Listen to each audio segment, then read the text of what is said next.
नमस्ते। थर्ड आई में आपका स्वागत है। दिन शुक्रवार तो स्टैटिस्टिक्स, लेकिन आज मुझे एक ग्रुप ऑफ जर्नलिस्ट हैं जो पीपल पल्स रिसर्च स्कॉलर्स के नाम से, उन्होंने हरियाणा में एक पोल सर्वे किया है। पोल सर्वे मूड ऑफ हरियाणा, उसको कई तरह से देखा जा सकता है। और उन्होंने जब ये जर्नलिस्ट लोग हैं, इन्होंने पूरे रीजन को, पूरे हरियाणा की 90 सीट को, वहाँ जो 22 जिले हैं उसको 6 रीजन में बांट दिया।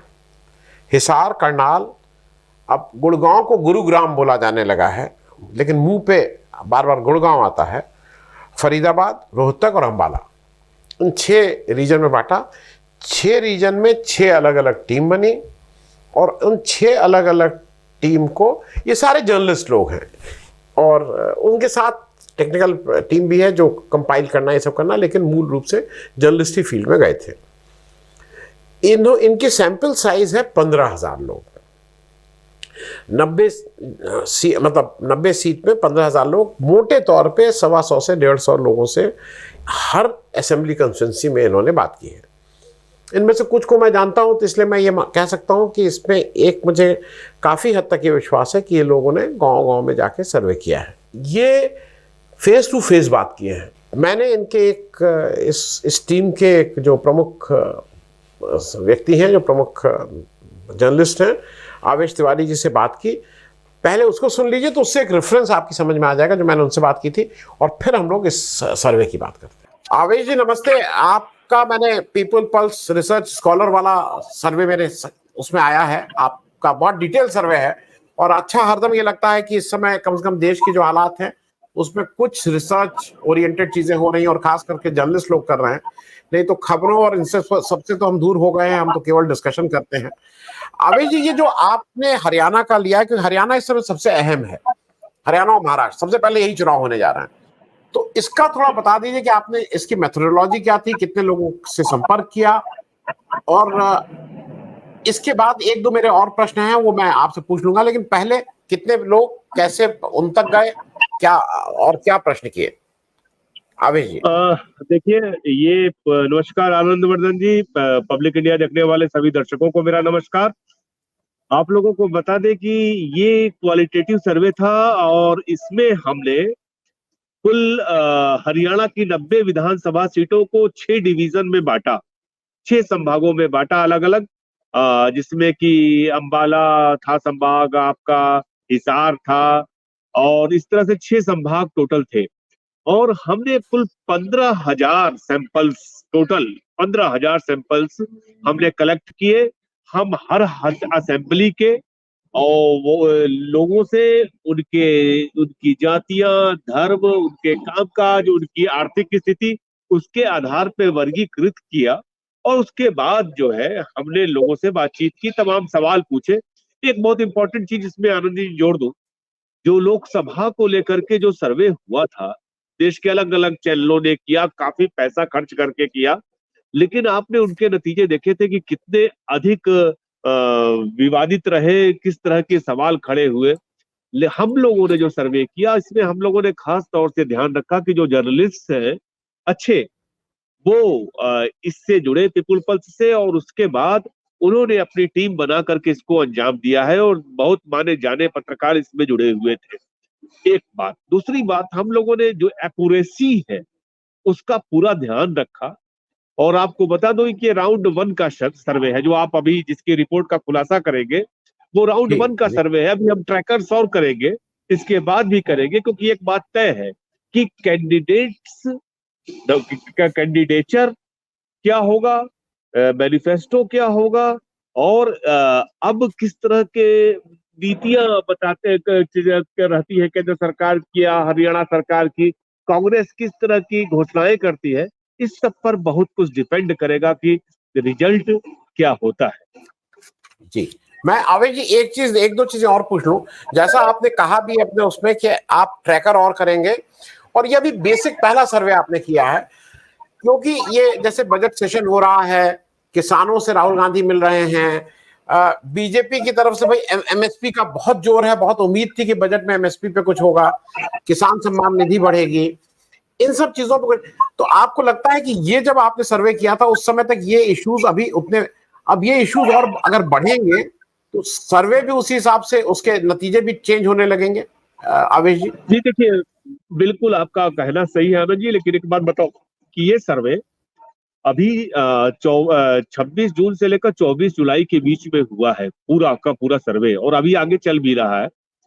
तो इसमें एक चीज का हमने खास तौर पे ध्यान रखा, किसानों के मुद्दों का, खेती किसानी की जो मुद्दे हैं हरियाणा के जुड़े हुए, उसका खास तौर से ध्यान रखा। लेकिन एक बात बिल्कुल सच है, जैसा कि आप सर्वे के नतीजों को देखेंगे तो आपको समझ में आएगा।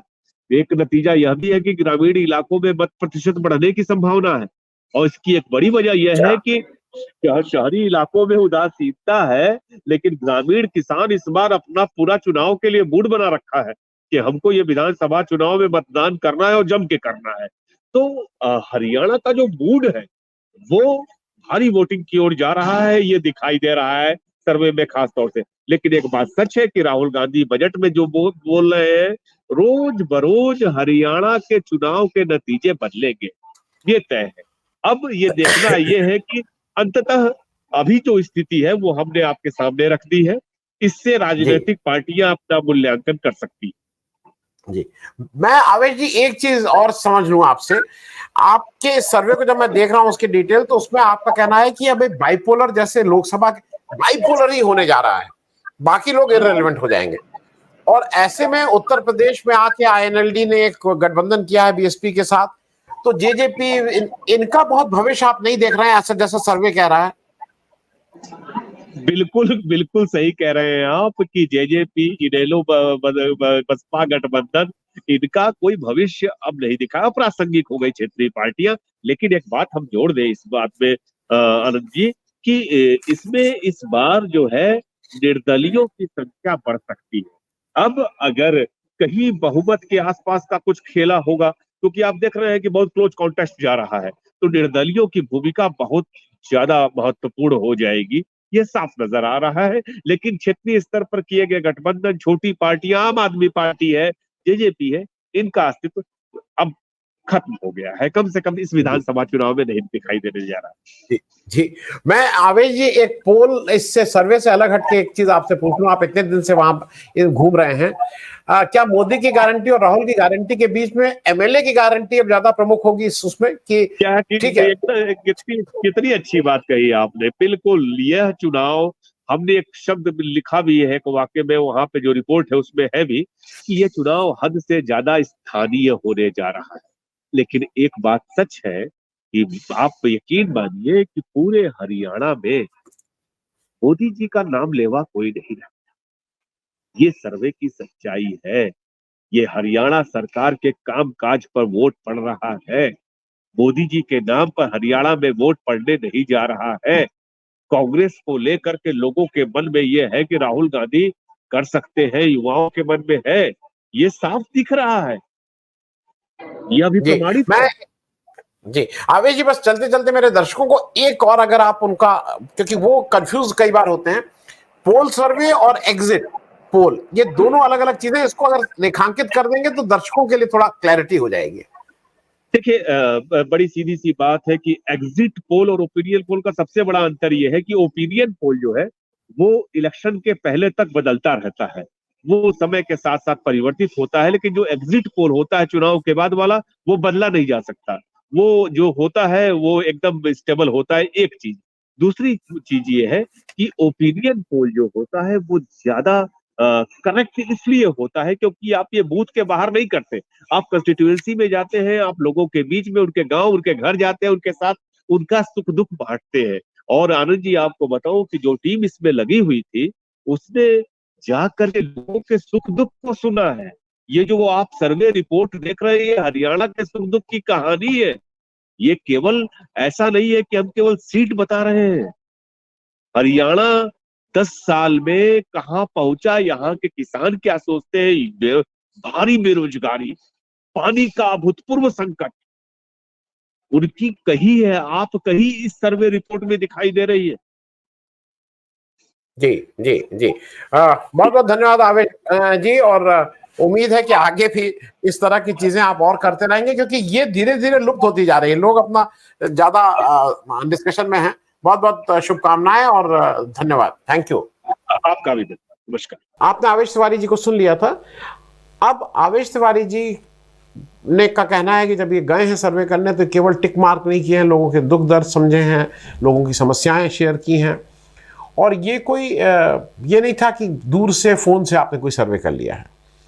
तो ये ज़्यादा रियलिस्टिक है, इनके हिसाब से ज़्यादा ग्राउंडेड है। जो इनके प्रश्न थे वो मूल रूप से प्रॉब्लम और ग्रीवांसेस को लेके थे कि गांव की क्या, गांव या उस जिले या उस कस्बे की क्या समस्याएं हैं, क्या लोगों की अपेक्षाएं हैं, क्या शिकायतें हैं। और पार्टी के रूप में इन्होंने BJP, Congress, JJP, INLD, BSP, आम आदमी पार्टी और इस तरह से बात किया। तो पार्टी स्पेसिफिक भी कहीं ना कहीं बात हुई है। इन लोगों ने जो बताया है, जो इनकी रिपोर्ट में है, कि जनता के अलावा इन्होंने जर्नलिस्ट से भी बात की है, लोकल जो जर्नलिस्ट थे वहाँ। इन्होंने जो पॉलिटिकल इसके जो साइंटिस्ट हैं या जो पॉलिटिकल इस तरह की वो रखते हैं, नज़र रखते हैं, उन लोगों से भी बात की है।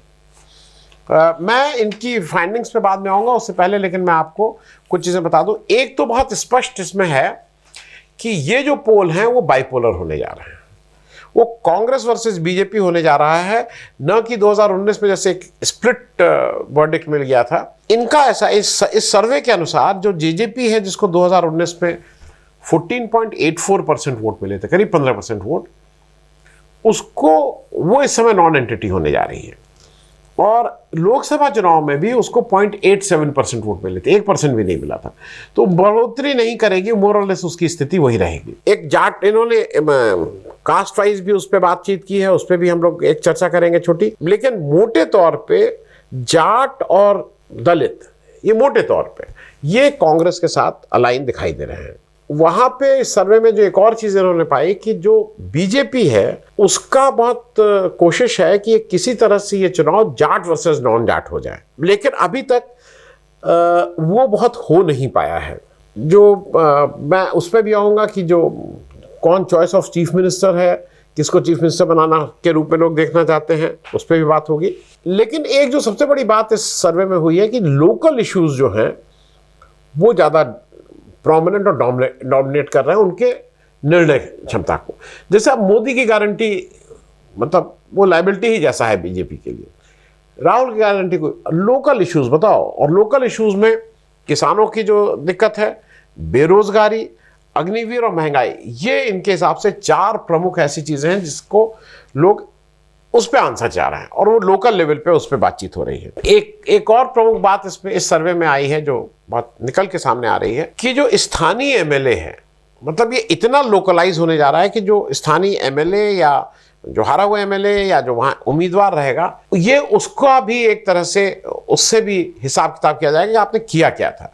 तो इसलिए एंटी इनकम्बेंसी की बड़ी बात है कि अगर वहाँ किसी ने काम नहीं किया है तो उसके लिए थोड़ा इलेक्शन मुश्किल होने जा रहा है। एक और फिगर इसमें जो इन्होंने बताया है, और वैसे वो तो सब जगह है, लोकसभा चुनाव में जो अभी 2024 में हुए, कांग्रेस ने अपना वोट प्रतिशत 15% बढ़ाया है और उसी के सामने बीजेपी का वोट परसेंटेज 12% कम हुआ है। और जो सीटों का आकलन था, कांग्रेस लोकसभा चुनाव के इलेक्शन को अगर हम विधानसभा के चुनाव में बूथ वाइज उसका आकलन करें और उसको कंपाइल करें तो 42 सीट्स, 42 सीट पे कांग्रेस आगे। आम आदमी पार्टी एक एमपी सीट लड़ी थी, 4 सीट पे आम आदमी पार्टी, विधानसभा की 4 सीट पे आम आदमी पार्टी आगे, कुल 46 सीट पे इंडिया गठबंधन और 44 सीट पे बीजेपी आगे। एक चीज इस रिपोर्ट में और बात है कि गुस्सा लोकल रिप्रेजेंटेटिव से इतना ज्यादा है कि, और खास करके मंत्री की, जितने मंत्रियों को इस बार अगर टिकट दिया जा रहा है तो उसमें से ज़्यादातर हारना निश्चित है उनका।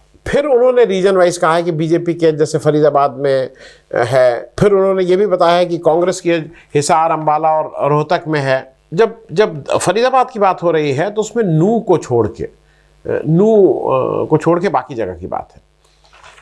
जात के रूप में जाट ज़्यादा इंक्लाइन कांग्रेस की तरफ हैं, ब्राह्मण स्प्लिट हैं, पंजाबीज स्प्लिट हैं, ओबीसी सैनी ये बीजेपी की तरफ ज़्यादा दिखाई दे रहे हैं, प्रजापति जैसे वहाँ प्रजापति हैं, दलित कांग्रेस की तरफ ज़्यादा दिखाई दे रहे हैं, बनिया, मजहबी सिख, विश्नोई, ये इवनली डिस्ट्रीब्यूटेड हैं।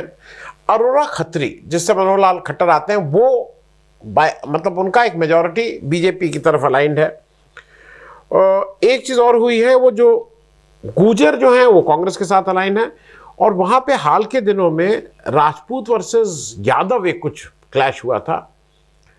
इनका कहना यह है कि आज की स्थिति ऐसी है कि यादव ज़्यादा बीजेपी के साथ अलाइन है, और राजपूत, अगर आपको याद हो, वो जो एक गुजरात में कंट्रोवर्सी शुरू हुई थी, फिर वो राजस्थान आई, फिर हरियाणा आई, और फिर उत्तर प्रदेश आई, उसके अनुसार ये राजपूत ज़्यादा अलाइन कांग्रेस के साथ है। मुस्लिम जो पलवल वाले ज़िले में ज़्यादा हैं, वो उसमें कुछ सोचना ही नहीं, वो पूरी तरह से कांग्रेस के साथ अलाइन है। अब एक कंक्लूड करने से पहले मैं थोड़ा आपको ये बता दूं कहाँ क्या है। सर्वे के अनुसार, ये आप देखेंगे भी, सर्वे के अनुसार कांग्रेस को 90 में जो सीटें हैं कुल, उसमें 43 से 48 सीट के बीच मिलने की उम्मीद है, 43 to 48। बीजेपी को 34 to 39। तो बीजेपी को मेजॉरिटी नहीं मिल रही है, ये तय है। अब इलेक्शन आते आते ये क्या चेंज होगा, ये देखने वाली बात होगी। जेजेपी, आईएनएलडी प्लस बीएसपी, आम आदमी पार्टी, इनको 3 से 8 सीट के बीच में मिलने की बात है। एक सर्वे में बहुत साफ तौर पे निकल के आया है कि 15 सीट पे बहुत की कंटेस्ट होगा, मतलब बहुत कड़ा मुकाबला होगा, और वहाँ पे कौन कैंडिडेट आ रहा है, कौन, ये लोकल फैक्टर्स बहुत काम करेंगे। तो ये 15 सीटें थोड़ा इस इलेक्शन के रिजल्ट को प्रभावित करेंगे। फिर इन्होंने ये भी बताया कि किसको कितने percentage vote as on date मिल रहा है। कांग्रेस को इस सर्वे के अनुसार आज की तारीख में 44% वोट हैं, बीजेपी के 41% हैं, जेजेपी जिसको पिछली बार करीब 15% वोट मिले थे और 14% वोट मिले थे, नहीं 15, माफ़ कीजिएगा, 15% वोट मिले थे, जेजेपी को 2% वोट इस बार मिलने की बात है। आईएनएलडी और बीएसपी ने गठबंधन किया, इनको 3% वोट है, आम आदमी पार्टी को 1% है, अदर्स को 9%। ये इस सर्वे की फाइंडिंग है। एक और इंटरेस्टिंग है जो आप इसको भी देख लीजिएगा, मतलब ये भी एक वो है कि चीफ मिनिस्टर के रेस में जो सबसे ज़्यादा जिनको लोग चाहते हैं कि भाई ये बने, और ज़्यादा लोगों का हरियाणा में विश्वास है, वो भूपिंदर सिंह हुड्डा कांग्रेस के जो हैं, उनको 40% लोग एस सीएम देखना चाहते हैं। नायब सिंह सैनी साहब जो इस समय वर्तमान में चीफ मिनिस्टर, उनको 30%। मनोहर लाल खट्टर जिन्होंने बहुत लंबे समय तक हरियाणा में चीफ मिनिस्टर रहे, अब केंद्र में चले गए हैं, उनको 9%, और कुंवारी सैलजा जो कांग्रेस के, उनको 7%। मैं खत्म करने से पहले एक बस चीज आपको और बता दूं, इन सब में एक चीज बहुत स्पष्ट तौर पे इन्होंने कही, और जो दिख भी रही है, कि कांग्रेस और बीजेपी में अंदरूनी लड़ाई, अंदरूनी गुटबंदी, इन फाइटिंग खूब चरम सीमा पे है, कांग्रेस में भी बीजेपी में भी। तो एक बड़ा फैक्टर ये भी रहेगा कि कौन किस गुट का, किसको टिकट मिला, किसने किसकी टांग खींची, किसने किसको लंगड़ी लगाई, ये भी एक फैक्टर काम करेंगे। लेकिन इसीलिए ये जो हमारे ये जो पीपुल्स पल्स रिसर्च वाले हैं, ये कह रहे हैं कि अभी हम एक या दो और सर्वे करेंगे इलेक्शन से पहले। एक तो वो करेंगे जब इलेक्शन की डेट अनाउंस हो जाएगी, उसके बाद, जिससे थोड़ा समझ में आने लगे कि ऊंट किस करवट बैठ रहा है। इसमें ये बिल्कुल स्पष्ट इनके हिसाब से ये है कि ये चुनाव लोकल इश्यूज पे, लोकल विधायक के उसने क्रियाकलापों को अपने मापदंड के हिसाब से तय करेंगे वहाँ के वोटर्स, और ये कोई मोदी की गारंटी पे चुनाव नहीं लड़ा जाएगा। थैंक्स सो मच, धन्यवाद।